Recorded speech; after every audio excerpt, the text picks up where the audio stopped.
Hi guys, நான் தான் mister Rudresh. நம்ம சேனலோட கொலாபரேட்டர், நான் ஒரு கொலாபரேட்டர் தான். இப்போ வாங்க போமா.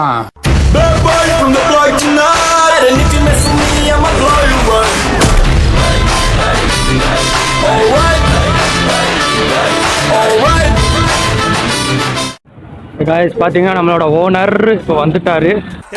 அப்போ சவ்வா இழுக்கிற 9 மணிக்கு வர சொன்னால் 10 மணிக்கு ஒரு பொறுப்பு இல்லாமல் இர்ரெஸ்பான்சிபிலிட்டி அப்படிங்கிற ஓனருக்கு நல்ல 10% பக்காவாக இருக்கும். இங்கே கிராஸ் பண்ணுறாரு பாருங்க. அவர் தான் நம்மளுடைய பொறுப்பான ஓனர். வந்து கொண்டே இருக்கிறார்.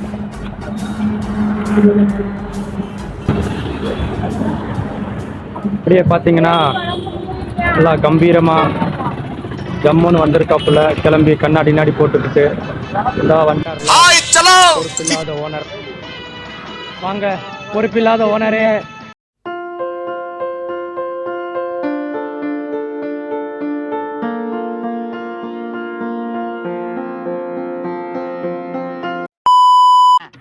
இப்போ நம்ம ஃப்ரெண்டு ருத்ரேஷ் வீடியோ எடுத்துக்காப்புல நீங்கள் அவரை நான் காமிக்கிறதுக்கு முன்னாடி நான் முக்கியமான சொல்ல வேண்டியிருக்கு. இந்த வீடியோ உங்களுக்கு கொடுக்குற அளவுக்கு நான் என்டர்டைன் முடிஞ்ச அளவுக்கு கொடுக்குறேன். நீங்கள் மறக்காம ஃபுல்லாக பாருங்கள். உங்களுக்கு என்டர்டைன்மெண்ட்டாக இருந்தால் மறக்காமல் சப்ஸ்கிரைப் பண்ணிக்கோங்க. அது உங்கள் இஷ்டம் தான். நான் சப்ஸ்கிரைப் பண்ணுங்க, பெல் ஐக்கன் தானே, இந்த கிரிஞ்சில் நம்ம சொல்ல வேண்டிய விருப்பம் இல்லை. ஆனால் நான் சொல்லிக்கிட்டேன், வேறு ஒன்றும் விஷயம் இல்லை. உங்களுக்கு இந்த வாய்ஸ் கேட்குன்னா மறக்காமல் கீழே வாய்ஸ் சூப்பர் ஓகேவா அப்படின்னு எனக்கு கமெண்ட்ஸில் சொல்லிடுங்க. அண்ட் நம்ம மச்சான் இங்கே இருக்காப்புல, நீ கேமரா திருப்படா. ஹாய் காய்ஸ், நான் தான் மிஸ்டர் ருத்ரேஷ். நம்ம சேனலோட கொலாபரேட்டர், நான் ஒரு கொலாபரேட்டர் தான். ஸோ இவர் தான் நம்ம ஓனர்.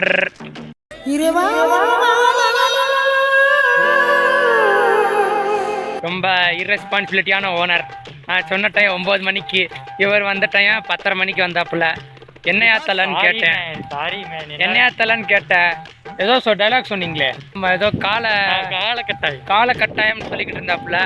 அதான் என்ன கட்டாயம்பான்னு நான் யோசிக்கும் போதுதான் நமக்கு ஒரு மைண்ட்ல ஸ்பார்க் அடிச்சது.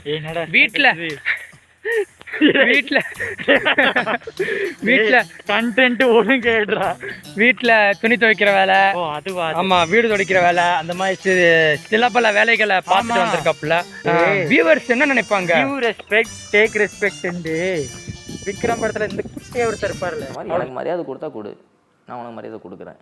எனக்கு மரியாதை கொடுக்கலன்னு தரமாட்டேன் நான். இப்போ நாங்கள் ரொம்ப மீட் பண்ணிட்டோம். ரொம்ப நாள் கழிச்சு மீட் பண்ணியிருக்கோம். நாங்கள் ஒரு எக்ஸாமில் மீட் பண்ணது, அதுக்கப்புறம் இப்போ தான் மீட் பண்ணுறோம். சரி, நான் ஒரு டவுட் கேட்குறேன். என்னது? பற்றி சொல்லு. என்னையை பற்றி சொல்லவா? என் பெயர் மிஸ்டர் ருத்ரேஷ். நான் நமது இந்திய இராணுவத்தில் ஒரு 3 வருடங்களாக பணிபுரிந்துள்ளேன். அது எப்படி என்றால், நான் 10th மிலிட்ரிக்கு போகணும்ட்டு ஆசைப்பட்டு மத்திய பிரதேஷ் போய் படித்தேன்டா 3 வருஷம். அங்கே படித்து ட்ரைனிங் எடுத்து அதை வேற ஞாபகப்படுத்திட்டீங்க. நெஞ்சமெல்லாம் பொண்ணு அறக்கு தம்பி. இப்படி பட்டன் கொஸ்டின் கேட்டு என்ன சொல்றது? பாஸ் ஆகிறதுக்குள்ளேயும் நான் இங்கே வந்துட்டேன். ஏனென்றால் ஒரு டெமோ எக்ஸாம் கொடுத்தேன்ப்பா, அதில் பாஸ் ஆகலை. நானும் சரின்ட்டு வந்தேன். அப்படியே வந்துட்டு நானும் சரி அப்படின்னு சொல்லிட்டு நான் அங்கே எக்ஸாமுக்கு ட்ரை பண்ணேன். அதுவும் செலக்ட் ஆகலை. 12th முடித்தேன். 12th முடித்ததுக்கப்புறம் நாம் இங்கே அப்படியே திரும்பி தமிழ்நாடுக்கே வந்தாச்சு. தமிழ்நாடுக்கு வந்ததில் சரி வா தமிழ்நாடுக்கு வந்ததில் சொல்லி முடிஞ்சு. சரி, இப்போ நீ எதுக்கு மாஸ்க் போட்டு வந்திருக்க? அது சோலி முடிச்சு. என்ன சொல்ல வந்தேன்னா, என்னது அருமை மாதாஜி இருக்காங்கல்லையா, மாதாஜினா அம்மா. அம்மா அவங்க நான் காலேஜுக்கு போகிற காரணத்தினால் என்னை மருதமலைக்கு கூட்டிட்டு போய் மொட்டையை போட்டாங்க. அப்போனா எல்லாரும் மொட்டையை போடணும். ஆமாம், எல்லாரும் காலேஜுக்கு போகிறதுக்கு முன்னாடி நல்லா சாமி கும்பிட்டு மொட்டையை போட்டு போங்கப்பா. பாருங்க, இந்த நாய்க்குட்டி பாவம் நம்ம ஓனரை பார்த்தோன்னே தெரிச்சு ஓடுதுங்க. நான் ப்ரோ ஒரு அளவுக்கு தான் ப்ரோ, எல்லாமே சும்மாலாம் நோண்ட கூடாது ப்ரோ. நான் என்னங்க பண்றது, அது போகுது. என்னப்பா ஓனர் இவ்வளோ டெரராக நடந்துக்கிறீங்க, ஒரு பாவப்பட்ட ஜீவன். காய்ஸ், நாம இப்போ ஒரு ஸ்பாட் சொல்லியிருந்தோம் இல்லையா, அந்த ஸ்பாட்டுக்கு நம்ம சொல்றேன். ஆமா, முதல்ல இருந்து எத்தனை மணில இருந்து? 9 மணில இருந்து நாம நம்ம மணி எத்தனை தெரியுமா? 11:30க்கு மேலே ஆயிடுச்சு. நம்ம தலைவரை ஒரு ஸ்பாட்டுக்கு கூட்டிட்டு போறோம். அதை நான் ஏற்கனவே உங்களுக்கு சொல்லியிருந்தேன்.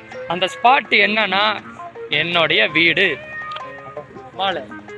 நிஜமாப்பா அதான்ப்பா அங்கே பாரு முன்னாடி தான் இருக்குது எங்களோட வீடு. பார்த்தீங்கன்னா உங்களுக்கு தெரியும் பின்னாடி அதான் எங்களுடைய வீடு. நாங்கள் அங்கே தான் இப்போ போக போகிறோம். இது வந்து ஒரு சர்ப்ரைஸாக நம்ம வச்சுருந்தோம் நம்மளுடைய ஓனருக்கு.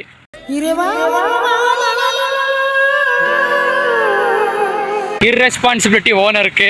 சரி சரி, அதை எதுக்கு குத்தி அதனால இப்போ நம்ம வீட்டுக்கு போய் ஃபன் பண்ண போகிறோம். என்னென்னா எனக்கு வந்து எடிட்டிங் மற்ற வேறு சின்ன சின்ன சாஃப்ட்வேர் கரெக்ஷன்ஸ் எல்லாம் பண்ணி கொடுக்குன்னு சொல்லியிருந்தாரு. அதை வந்து நம்ம அதை போய் நாங்கள் பண்ண போகிறோம். எடிட்டிங் தெரியுது, அது பிரச்சனை இல்லை. பட் என்ன பிரச்சனைனா அவன் நெட்டு வச்சு ஆமாங்க பண்ணுறான். அதே வந்து அன்லிமிட்டட் நெட்டு யூஸ் பண்ணுறவங்களுக்கு நோ ப்ராப்ளம். லிமிட்டட் நெட் வந்து எங்களுக்கு கொஞ்சம் கஷ்டமாக இருக்குது. அதை வந்து 2GB நெட் யூஸ் பண்ணுறான். 4G சரி சரி சரி 5G போடுறான்னா 4G போட்டுட்டு இருக்கான். என்ன பண்ணுறதுங்க, வீட்டில் அவ்வளோதான் சப்போர்ட் பண்ணுறாங்க. நானும் அந்த சப்போர்ட்டிங் எடுத்துக்கிட்டு அப்படியே நாங்களும் உங்களை கஷ்டப்பட்டு வீடியோஸ் எல்லாம் போட்டுட்ருக்கோம்.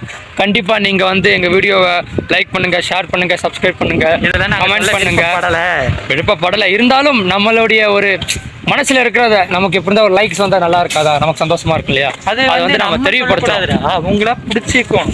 புரியுது, பரவாயில்ல. நமக்கு வந்து ஒரு ரெக்வஸ்ட்டாக சொல்லலாமே, ப்ளீஸ் ஒரு ரெக்வஸ்ட்டாக சொல்லலாம் அவங்க கிட்ட. சரி, நம்ம 2 பேர் மட்டும் இந்த சேனல் கிடையாது, இன்னொன்று ஒருத்தர் இருக்காரு. அவர் பேர் என்னன்னு சொல்லலாமா? இவர் வந்து ஓனர், நான் வந்து கொலாபரேட்டர், 2வது கொலாபரேட்டர். ஃபர்ஸ்ட் ஆல்ரெடி இவருக்கு ஒரு கொலாபரேட்டர் இருந்தார். அவர் வந்து இப்போ எங்கே இருக்காருன்னா சென்னையில் இருக்காரு. லோயோலா காலேஜில் படிச்சுட்டு இருக்காரு. இப்போ செகண்ட் இயர் படிச்சுட்டு இருக்காரு. பட் நான் வந்து ஃபியூச்சரில் நான் உங்களுக்கு போய் காமிக்கிறேன். அது மறக்காமல் நீங்கள் செக் பண்ணி பாருங்கள். இந்த வீடியோஸ் வந்து நீங்கள் தொடர்ந்து பார்த்தீங்கன்னா மட்டும்தான் உங்களுக்கு புரியும். முடிஞ்ச அளவுக்கு நாங்கள் ஃபன்னாக இந்த வீடியோ நாங்கள் எடுத்துகிட்டு போகிறோம். ஸோ கைஸ், நான் சொல்லியிருந்தேன் இல்லையா, நான் வந்து எம்பியில் படித்தேன்ட்டு. எம்பியில் படிச்சுட்டு இருக்கப்போ நான் ஒரு சில நம்ம இந்தியாவோட ஃபேமஸான நம்ம புண்ணிய ஸ்தலங்கள் சொல்லலாம், லைக் டெம்பிள்ஸ், அதை வந்து நான் சுற்றி பார்த்துட்டு வந்திருக்கேன். அப்போ பார்த்தோம்னா ஒரு எம்பியில் இருக்கிறப்ப நான் 2 ஜோதிர்லிங்கம் சொல்லலாம், நம்ம சிவன் ஸ்தலம்னு சொல்லலாம். அங்கே வந்து நான் போயிட்டு வந்திருக்கேன். ஒன்று வந்து உஜ்ஜைன் மகாகாலேஸ்வர். அப்புறம் வந்து அவரோட சேனாதிபதியான காலபைரவர். அங்கே ஒரு ஸ்டோரி இருக்குது. எப்படின்னா, நம்ம உஜ்ஜைனுங்கிற ஊர் வந்து ஒரு சாபக்கேடில் உருவான ஊராம். அந்த ஊரில் எப்படின்னா, ஃபஸ்ட்டு வந்து ராஜா வந்து நம்ம சிவனாக தான் இருப்பார். அங்கே இருக்கிற சிவன் வந்து மகாகாலேஸ்வர்னு சொல்லுவாருங்க அவங்கள. அந்த சிவனோட பேர், அவர் வந்து ருத்ர ஃபார்மில் இருப்பார். அதனால தான் ஆமாம், அதனால தான் எனக்கு ருத்ரேஷன் பேர் வச்சுருக்காங்க. பேசிக்கலி என்னோட பேரோட மீனிங் வந்து அப்படி தான். ருத்ரன்னா சிவனோட பேர். ஒரு உக்ரமாக இருக்கிறவங்க, ஒரு கோவமாக இருக்கிறவங்க. பேசிக்கலி நான் அப்படி இல்லை, தெரியாது. பேசிக்கலி அப்படி இல்லை, இருந்தாலும் என் பேரை வந்து அப்படி வச்சுருக்காங்க. ஸோ அங்கே அந்த ஊருக்கு வந்து எப்படின்னா, அங்கே ஊரில் ராஜா வந்து சிவன் தான். பட் அந்த ஊரில் இப்போ மந்திரி, எம்பி, நம்ம பெரிய பெரிய போஸ்டிங்கில் இருக்கிறவங்க வந்து ஒரு நைட் தங்குனாங்கன்னா அவங்களோட உசுறு வந்து பறி போயிடுன்னு சொல்லுவாங்க அங்கே. ஏன்னா அங்கே ராஜா வந்து சிவன் தானா. ராஜாவே சிவன். ஆமாம், ராஜாவே சிவன் தானா. அங்கே அவரை மீற மேலே இருக்கிறவங்க வந்து யாரும் இங்கே இருக்கக்கூடாது, மேல் பதவியில் இருக்கிறவங்க இருக்கக்கூடாது. உங்களுக்கு இந்த மாதிரி நிறைய அப்டேட் ஆமாம்னா இவனோட ஷார்ட்ஸ் நீங்கள் ரெகுலராக பார்ப்பீங்க. ஆமாம், என்னோட ஷார்ட்ஸ் வந்து நான் இன்ஸ்டாகிராம்லேயும் யூடியூப்லேயும் ஃபேஸ்புக்லேயும் அப்லோட் பண்ணிட்டு இருக்கேன். என்னோட ஐடியும் இவனோட ஐடி கீழே உங்களோட டிஸ்பிளே நான் உங்களுக்கு போடுறேன், மறக்காம. ஆமாம், இந்த மாதிரி ஒரு உங்களுக்கு தெரியாத ஹிஸ்டாரிக் ஃபேக்ட்ஸ் வந்து நீங்கள் தெரிஞ்சுக்கணும்னா கண்டிப்பாக என்னோடய ஷார்ட்ஸ் பாருங்கள். அதில் நான் வந்து ட்ராவல் பண்ண எல்லா இடமும் உங்களுக்கு காமிச்சிருப்பேன். இதான் கைஸ் என்னுடைய ஏரியா. நீங்கள் பார்க்கலாம், ஏரியா ஒரு சூப்பரான ஏரியா, ஒரு அவுட்ரூம்னு கூட சொல்லிக்கலாம். அதனால் இங்கே வந்து நீங்கள் நிறையா வீடுங்க, அப்பார்ட்மெண்ட்டுங்க அப்படின்னு பார்க்க முடியாது. நார்மலாக நம்ம வந்து கொஞ்சம் தூரத்தில் வீடு பார்க்கலாம்.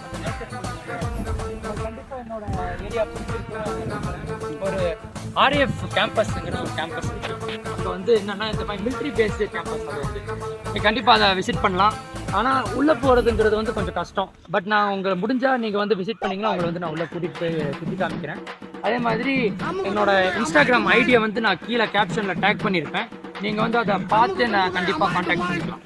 ஸோ காய்ஸ், இப்போ வந்து நாங்கள் அந்த பார்க்குள்ளே போகிறோம்.